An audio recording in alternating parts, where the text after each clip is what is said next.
మీ కోళ్లను యూట్యూబ్లో అప్లోడ్ చేయాలనుకుంటే ఈ వాట్సాప్ నెంబర్కి 2 minutes వీడియో, 2 photos, అదేవిధంగా డీటెయిల్స్ సెండ్ చేయండి. నా ఫాలోవర్స్కి అందరికీ నమస్కారము. శ్రీనివాసరాజు పెనమెచ్చ బాపట్ల. ఈరోజు సబ్జెక్టు మధ్యతరగతి చెందినటువంటి రైతు సోదరులకి ఉపాదాయంగా ఉపయోగపడేటువంటి 4 రకాల బ్రీడు గురించి తెలియపరుస్తాను. ముఖ్యంగా రైతులు పెంచుకోవాల్సినటువంటి జాతులు సోనాలి,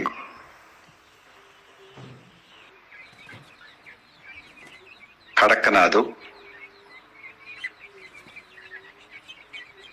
నెక్ అంటే మెడ మీద బొచ్చలేనటువంటి నెక్ గిరిరాజ,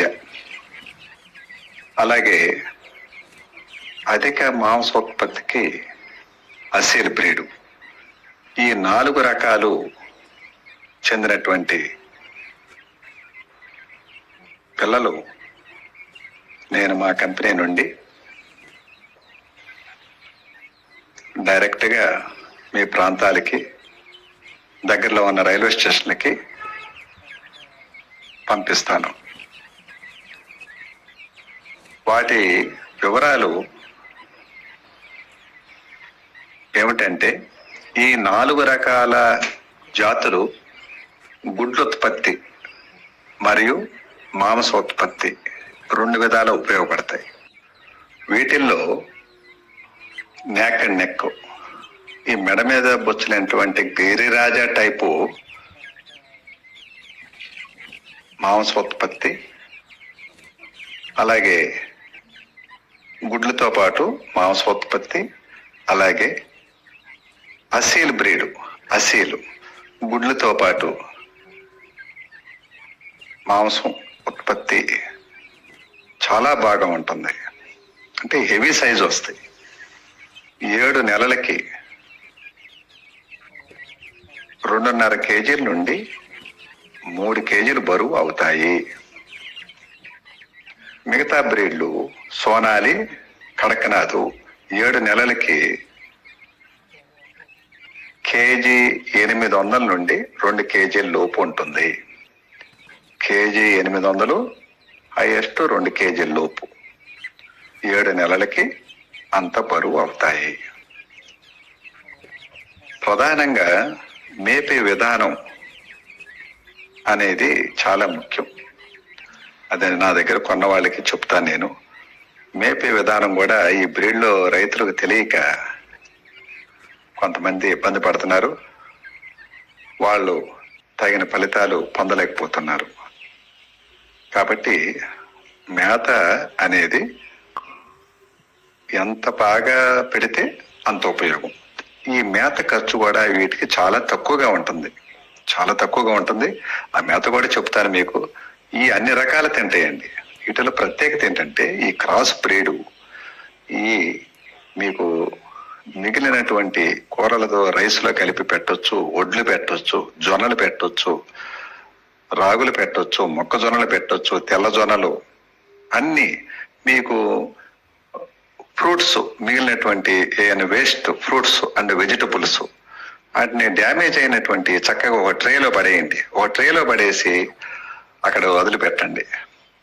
శుభ్రంగా తింటాయి. పండినటువంటి అరటి పండ్లు కానీ, టమాటాలు కానీ, ఏవైనా సరే, సీతాఫలం కానివ్వండి, సపోటా కానివ్వండి, అన్ని రకాల ఫ్రూట్స్ మిగిలిన వేస్ట్ వీటికి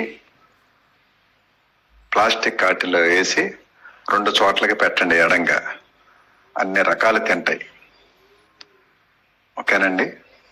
ఈ విధంగా మేత ఖర్చు కూడా తక్కువ ఉంటుంది. వీటికి ఏదో మేపాలి, కంపెనీ మేత మేపాలి అని అనుకోవద్దండి. కొంతమంది కంపెనీలు మేత, ఆ మేత, ఈ మేత మేపి సరైనటువంటి ఫలితం రాక లాభాలు పొందలేదు.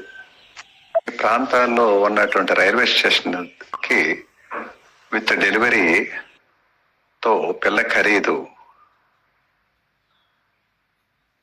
300 రూపాయల నుంచి 330 వరకు ఉంటుంది.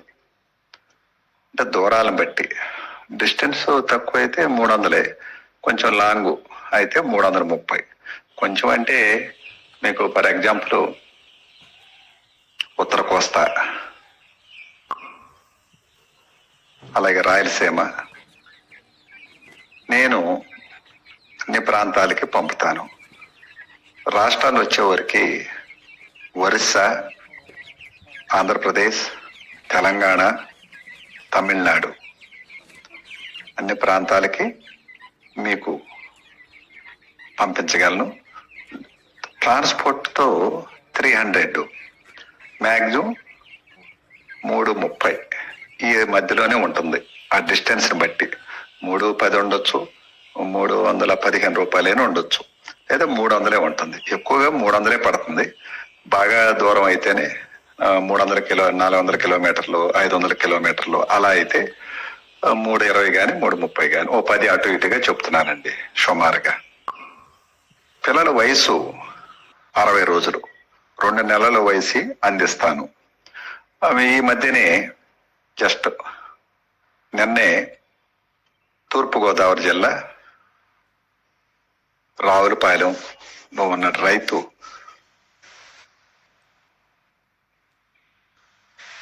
రమణయ్య, అప్పన్న రమణయ్య అనే రైతు 25 పిల్లలు ఆర్డర్ పెట్టుకుని నా దగ్గర తీసుకోవటం జరిగింది. ఆ ఇనప జాబులో ఉన్నాయి ఆయనను రాజమండ్రి రైల్వే స్టేషన్ కి డెలివరీ ఇచ్చానండి. అది తెలియజేస్తున్నాను. అలాగే అసీల్ బ్రీడు కూడా చూడండి, అసీల్ బ్రీడు. ఓకేనండి. కాబట్టి మీకున్న కొద్దిపాటి స్థలంలో మినిమం ఆర్డర్ 25 ఉండాలి. 25 వద్దండి నాకు 10 చాలు అనుకుంటే ఇద్దరు కలిసి తీసుకోండి. ఒకళ్ళు 10, ఒకళ్ళు 15. ఒకళ్ళు 10 పిల్లలు, ఒకళ్ళు 15 పిల్లలు, ఇద్దరు కలిపి మీరు డబ్బులు పే చేస్తే మీకు 4 days, 4 రోజులు, 5 రోజుల్లో మీకు డెలివరీ ఇవ్వగలను. మీకు అందుకు ఉదాహరణకు ఆయనే రావులపాలెం రైతు అప్పన్న రమణయ్య ఆయన పేరు. ఆయన డెలివరీకి అవి కూడా సేఫ్టీగా డెలివరీ అయినాయి. ఆయన వీడియో తీసి పంపమన్నాను. ఆ వీడియోనే మీకు చూపిస్తున్నాను. Thank you all of you. ఈ అవకాశాన్ని ఉపయోగించుకుంటారని సెలవు తీసుకుంటాను.